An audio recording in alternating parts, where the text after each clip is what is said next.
Olá, sejam todos bem-vindos na nossa aula. Hoje iremos dar continuidade ao nosso assunto gravitação. Iremos abordar sobre a terceira lei de Kepler, que também é conhecida como lei dos períodos. Vejamos a nossa próxima imagem. A terceira lei de Kepler, ela afirma que para o mesmo sistema orbital, o quadrado do período de translação de um planeta, ele é proporcional ao cubo de sua distância média ao Sol. Além disso, a razão entre o período orbital ao quadrado e o cubo de sua distância média ao Sol, ele tem exatamente a mesma magnitude para todos os astros que orbitam essa estrela. Vamos tentar entender melhor essa terceira lei, que parece ser um pouco complicada, que envolve o período de translação e a distância média. Preste atenção na nossa imagem.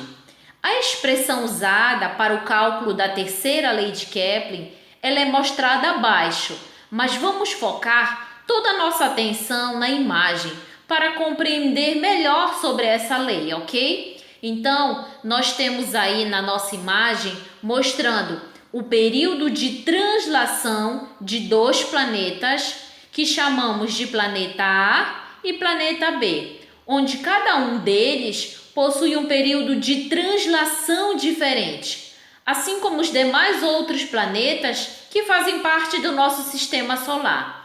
O que vem a ser esse período de translação? O período de translação de um planeta é o tempo em que o planeta leva para dar uma volta completa em torno do Sol, certo? Então, cada planeta, ele gasta um tempo para dar uma volta completa em torno do Sol. O planeta Terra, por exemplo, ele gasta aproximadamente 365 dias e algumas horas para completar uma volta em torno do Sol. Quanto mais próximo o planeta se encontra em órbita do Sol, menor será esse tempo de translação. Mercúrio, por exemplo, que é o planeta mais próximo do Sol, ele leva um tempo menor para uma volta completa. No nosso caso, o período de translação do planeta A, ele é menor que o período de translação do planeta que chamamos de B. Já que o planeta A, ele encontra-se mais próximo da estrela. A terceira lei de Kepler também está relacionado com a distância média entre o planeta e o Sol. Vamos entender o que seria essa distância média na nossa próxima imagem. E por que devemos saber o que seria essa distância, esse raio médio em órbita dos planetas? Eu já conversei com vocês em outros vídeos que um planeta, quando faz o seu movimento ao redor do Sol, ou seja, a sua revolução, a distância dele ao Sol, ele vai se alterando. Uma hora está mais próxima do Sol, uma hora está mais distante do Sol. Pelo fato dessa distância variar, ela se alterar, o raio da órbita vai mudar. Então, por isso que a gente vai pegar, tá? A gente vai pegar aqui o raio médio da órbita do planeta.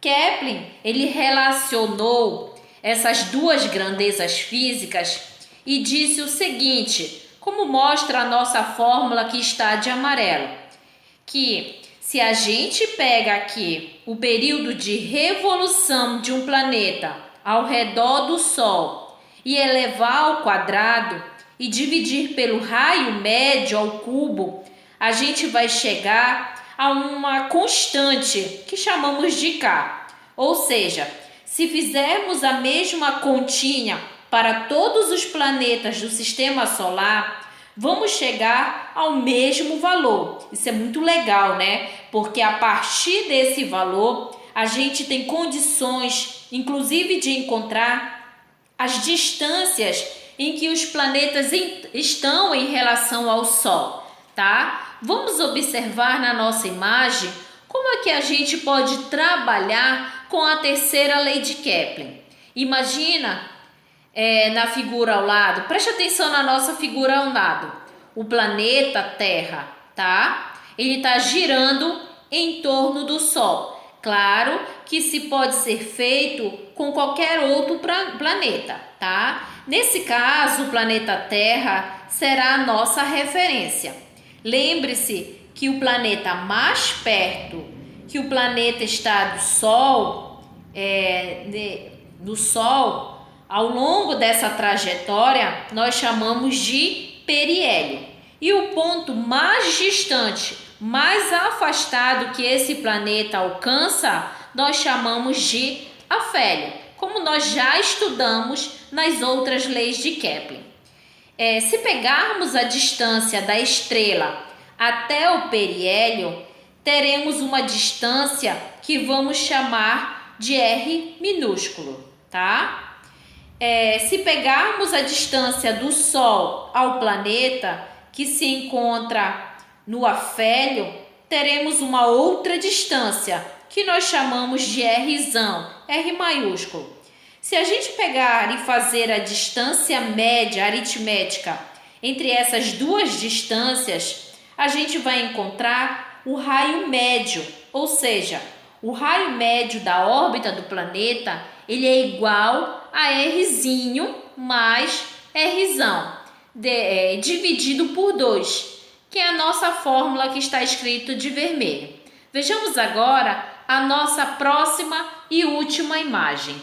Como já aprendemos os termos período de translação e como calcular essa distância média, é fácil entender a terceira lei de Kepler agora, observando a fórmula matemática criada por ele através dessa teoria, que está escrita de azul, onde o período de translação de um planeta, que nós chamamos de planeta A, ao quadrado, ele é diretamente proporcional ao cubo de sua distância média ao Sol, que será igual ao período de translação de um planeta, que nós chamamos de planeta B, ao quadrado, que também será diretamente proporcional ao cubo de sua distância média ao Sol. E assim por diante, com todos os outros planetas em órbita do Sistema Solar. Como podemos verificar na nossa tabela ao lado, que os planetas e seus respectivos períodos de translação e os seus raios médios, gerando assim um valor constante, ok? Boas aulas, bons estudos e até a nossa próxima aula.